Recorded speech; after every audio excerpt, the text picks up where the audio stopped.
What's up everyone and welcome to another video. Today we're going to take a look at the 2 villagers in stone into 5 cistern opener that uses only berries for a faster mercenary production and spears. So we're going to look at that 9-minute ram push timing, 8 to 9 minute ram push timing that you can get with this. That is just so powerful for dealing with all these fast castle civs, and I would even say the pro scout civs. This is a great build order for countering Rus, countering Ayubids, maybe even HRE. Quite strong. So let's go into it. So of course I'll leave the link to the build order in the description where you can find it completely transcribed there with all the tabs and macro and what you need to do. Follow along there and you'll be able to practice it in your skirmish. So what you're going to be doing is build a mining camp on the gold, build a mining camp on the stone, and then build a house as well. So what we're doing here is we are splitting our villas. We're getting all of our wood used to get the maximum amount of stone out of these 2x2 buildings. And so every time you build a building with Byzantines, you get stone. We also want to gather stone. So we send this villager here, and this is just going to chop a little bit of wood here because we're going to build a cistern right beside it. So we cover the berries and stone. You want to try to cover all the resources. In the meantime, you want to rally onto the food. So you have your 1 stone villager now. And now that you've finished the double mining camp at the house, you can then build your cistern. Try to get all of the resources covered. Here I got the gold, the food, and the berries. So now we can speed up a little bit. We're rallying onto food until we have 7 on food. Then we send another villager to gold, and then we rally back to food again. And so it's basically just 2 villas to stone early, 1 villa to gold, rest to food until 7, and then 1 more to gold, and the rest to food again. Then you can age up afterwards, and you do a new macro split. So the macro for this is more complicated than your standard 6-2 or 7-3 opener, where you go 7 on food or 3 on gold, and 3 on gold. And that's how it is. We are playing a very macro-heavy opener. It is going to struggle a lot against early aggression. So if you are up against something like Mongols, I would not do this opener. I would also not do this opener if you're up against something like Japanese spear rush or anything like that. It can be a very good idea in general to go and scout your opponent. What are they opening up with? Are they opening up with a barrack, a villager rush, a tower rush? Then don't do it, because you'll end up just dying because you don't have enough gold. Most players will be hitting your gold at this point, and you only have half of what you need. So of course, scout your opponent first thing. Go to their base, take a look. Did they build a barrack? Are they pulling villas? Whatever they're doing. And then you can readjust if that happens. So let's say you did go for the double villager on stone. We'll pull those villas over to gold instead, gather all the gold you need.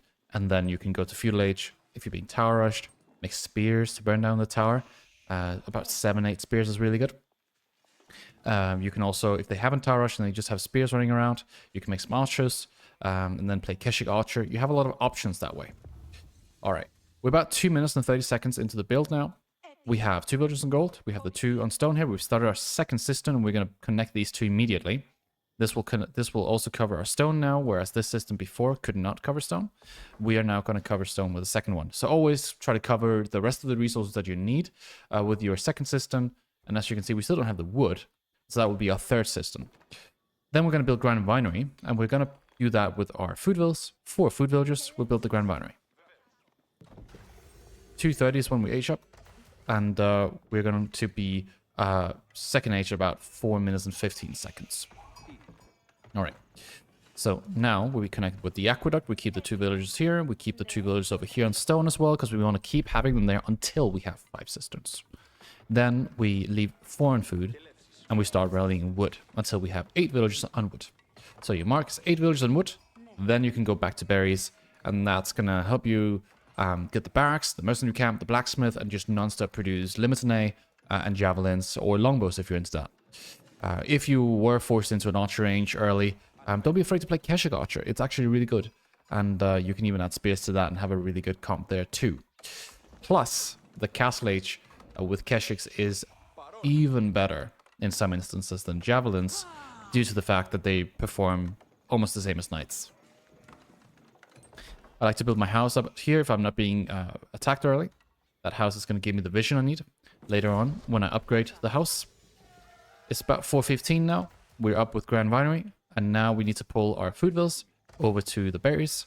You can gather the gold you need and get wheelbarrow or horticulture. That's really up to you.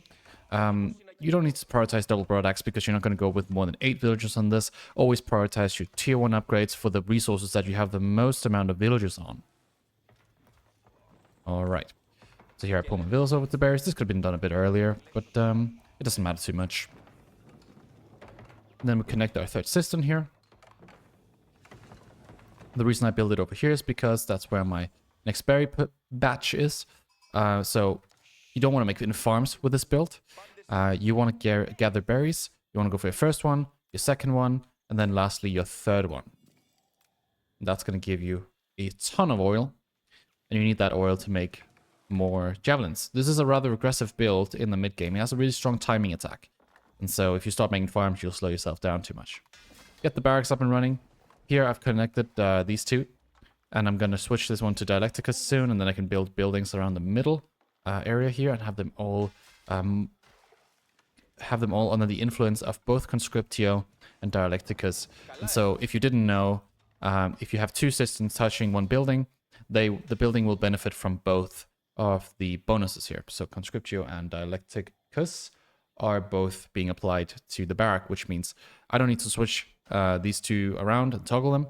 I just research super quickly and produce quicker. Fourth system now coming in. I'm building my mercenary camp as I'm about to have the oil I need to go for javelins.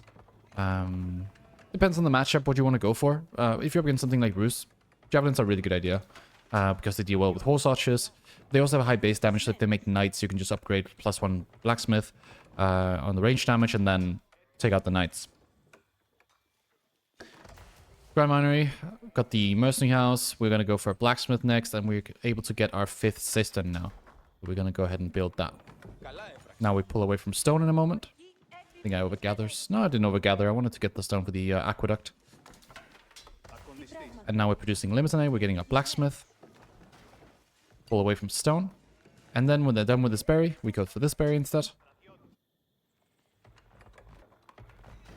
5th cistern. And then we can start going aggressive. And so that's pretty much the build order. There's not a lot more to it. I'm going to show you a game now where I execute this on ladder. And then you guys can see how that's supposed to look. Alright, so welcome in to this ladder game here. We are playing against a top 100 player, top 50 player, I think, from China. What we're doing is we're doing the exact same opener. We're building a house, we're building a mining camp. And we're just going to sort of 4x this because we already sort of know what's happening here. There's a few things that change a little bit early. I put my first system here instead, which is more towards the front. And that's actually a little bit risky because it can be burned down, but that just means you need to get your units out quick. Got 2 villagers in stone, of course, and then I'm going to get my second system here in a moment. Okay. So we see our opponent has scattered us. We didn't get a lot of sheep, and that's typical when you're playing against Rus, but it's okay because as Byzantines, you just need your berries. So we're playing on sunken lands right now. You don't know the map. All the berries spawn in the north and the bottom. And then in the middle, there's Stealth Forest. You have a small gold, which makes civs with tax, civs with these basic incomes like passive gold, really, really good. We're now getting a lumber camp. We're getting a winery. And then we start gathering berries. We scout our opponent.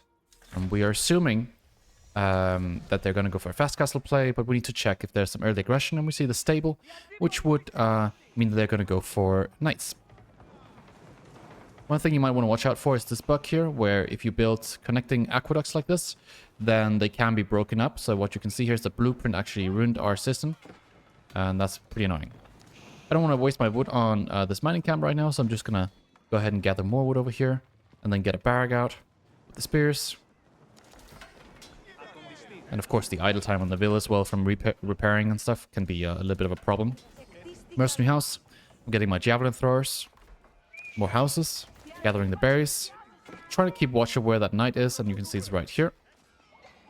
So we just chase it a bit. Build a tower in the front. Rebuild our mining camp. Get our next system. Try not to lose our villagers. And then what we're going to do is we're going to get a blacksmith now, and because we see these knights, we're going to go for a +1 ranged attack on our javelin throwers. The javelin throwers have a high base damage, and they have a lot of bonus damage against range as well. And so dealing with archers is not a problem. So you get these small power spikes with Byzantines. Every time you get a javelin thrower batch, you can actually kind of consider yourself ahead for a few seconds. It's really, really good. I lost my scout here, so I'm building a stable. And I'm going to go ahead and get a new scout so that I don't push in too blindly here. The reason I feel like I could is because I saw how many units he had before, and I've had my I had my javelin throwers out in that moment. I believe it's about 4 javelin throwers to one-shot the archers. Alright. So now we take our villagers. We go to the berries. We find our opponent. And now we're getting our +1 ranged attack. We took out 2 knights here, which is absolutely devastating. So what you want to do here with this comp is kind of play a little bit out like Malians do. Malians, of course, have a little bit better spears. They have more armor and they can throw their jabs. But you are just going to do the same thing pretty much. You're going to be very active with your javelins and your spears. You're going to run around the enemy's base looking for kills. You want to be active because you have an insanely strong feudal age that not many civs can contest. So when you see something like this, you just start killing. And I'll take back what I said. It's not 4 javelins, it's 8 javelins to one shot. I was, what was it? It was another unit.